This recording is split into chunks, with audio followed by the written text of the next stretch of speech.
अस्सलाम वालेकुम, welcome back to innovate IT zone. आज की वीडियो लेक्चर में हम लोग डिस्कस करेंगे अपना आज का जो टॉपिक है वो है कॉन्सेप्ट ऑफ द सीटीएस। इससे पहले हम लोगों ने concept of the MSIL, concept of the CLRL and concept of the CLS के बारे में पढ़ा है। तो आज हम लोग डिस्कस करेंगे कॉन्सेप्ट ऑफ द सीटीएस यानी कॉमन टाइप स्पेसिफिकेशन। अगर इससे पहले वाले आप लोगों ने लेक्चर नहीं देखे हैं तो आप लोग जाएँ, सेम टू सेम हम आउटलाइन के अकॉर्डिंग ही सारे के सारे टॉपिक्स कवर कर रहे हैं before the exam.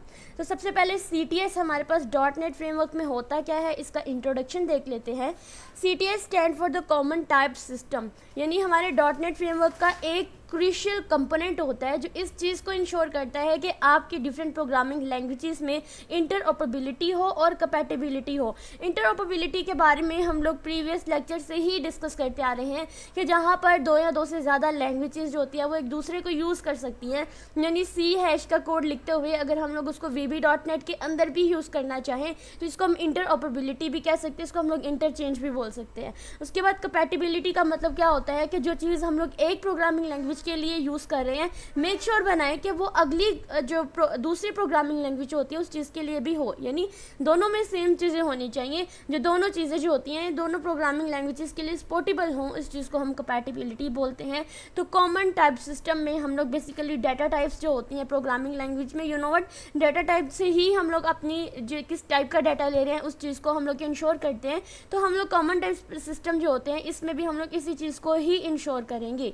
The primary objective of CTS is to maintain the consistency across all the dotted languages. तो चलें, जो एक दूसरे के साथ इजीली इंटरेक्ट कर सकते हैं। अब हम लोग इसकी बेसिक डेफिनेशन देख लेते हैं कि हमारे पास कॉमन टाइप सिस्टम होता क्या है।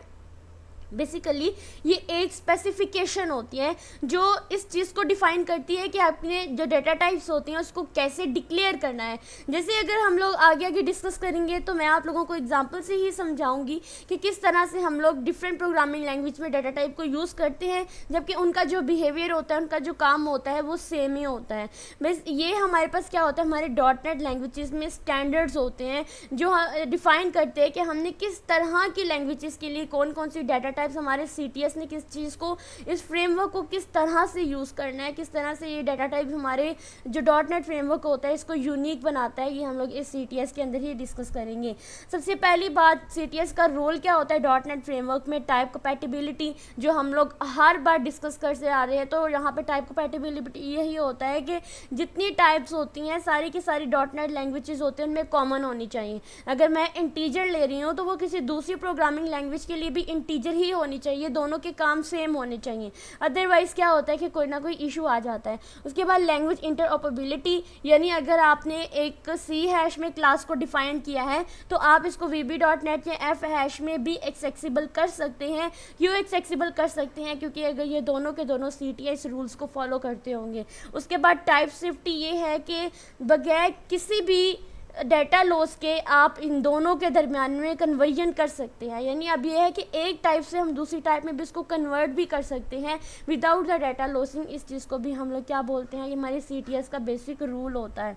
उसके बाद CTS के अगर कंपोनेंट्स की बात करें तो इसमें दो मेन कंपोनेंट्स होते हैं, एक होती है वैल्यू टाइप और एक होता है रेफरेंस टाइप। अब डाटा टाइप्स के बारे में अगर हम लोग अपनी एरे का चैप्टर नंबर 6 हमारा आई थिंक जब हमने C प्रोग्रामिंग की थी तो तब हम लोगों ने पढ़ा था वैल्यू टाइप्स और रेफरेंस टाइप के बारे में पढ़ा था अपने चैप्टर नंबर 6 एरेज के अंदर।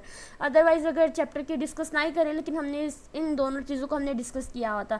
वैल्यू टाइप क्या होता है, जो कि हमारी वैल्यूज़ को स्टोर करता है, जैसे कि यानी उसके नाम से ही ज़ाहिर है कि हमने वैल्यूज़ को स्टोर करना होता है। जबकि रेफरेंस टाइप में क्या होता है कि हम लोगों ने रेफरेंस देना होता है।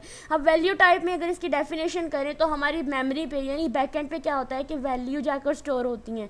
जबकि जैसे इंट है, फ्लॉट है, बूलियन है, करेक्टर है, स्ट्रक की बात करते हैं तो इसमें ये जो इंट होता है ना, ये इंटीजर है, इंटीजर वैल्यू होती है, कोई ना कोई वैल्यू होता है। इंटीजर कोई रेफरेंस नहीं होता है, इंटीजर एक वैल्यू होती है।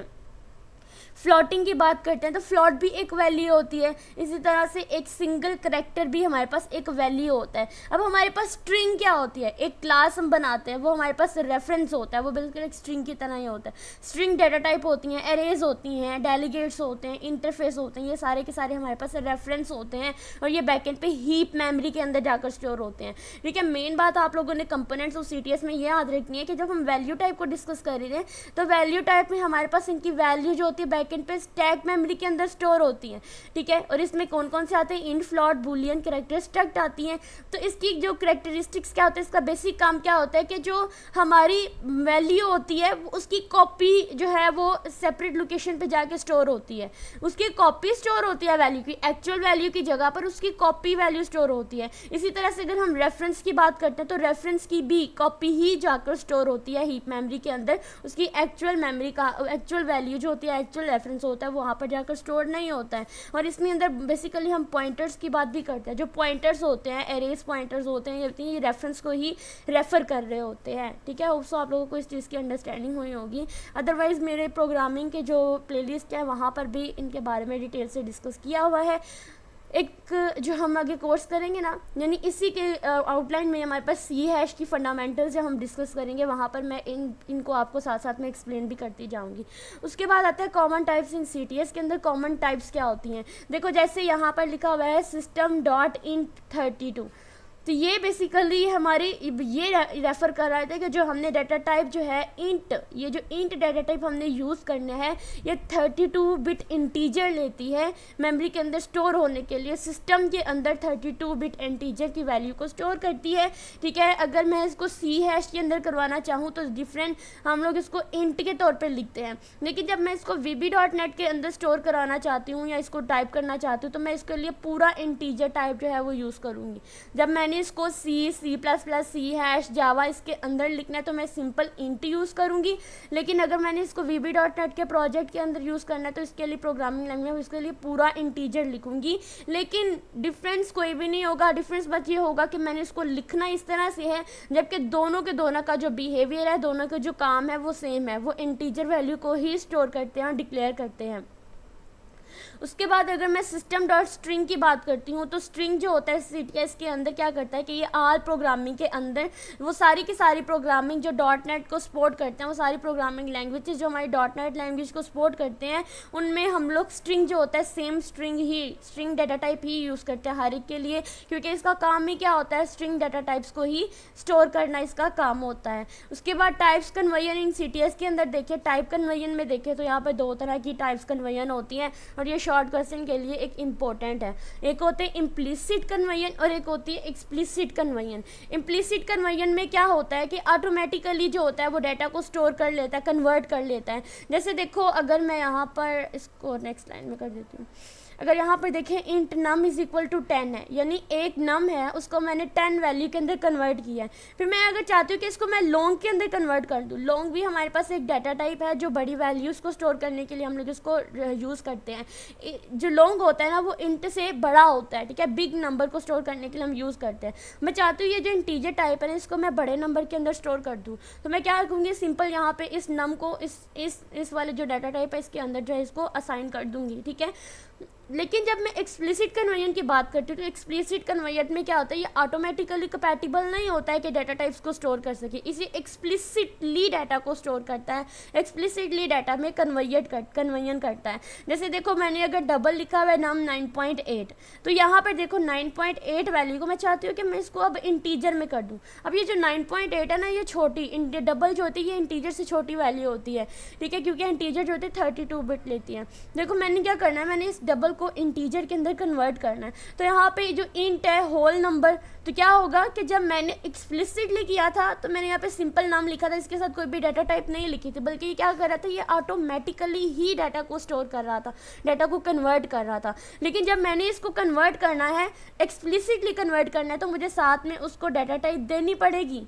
ठीक है, मुझे असाइन करने के उस तरफ, दूसरी तरफ जहाँ पे मैंने अपनी वैल्यू को इनिशियलाइज़ करना है, जहाँ पे मैंने उस नंबर को असाइन करना है, तो मुझे साथ में उसको डाटा टाइप देनी पड़ेगी जो इस चीज़ को रेफर कर रही होती है कि मैंने एक्सप्लिसिटली इसको कन्वर्ट कर लिया है। ठीक है, ये बहुत इंपॉर्टेंट शॉर्ट क्वेश्चन के लिहाज से अगर आप इसको जस्ट एज ए याद कर लेते हैं, आप इसमें डिफरेंट किस्म की एग्जाम्पल देकर भी आप इसको लिख सकते हैं।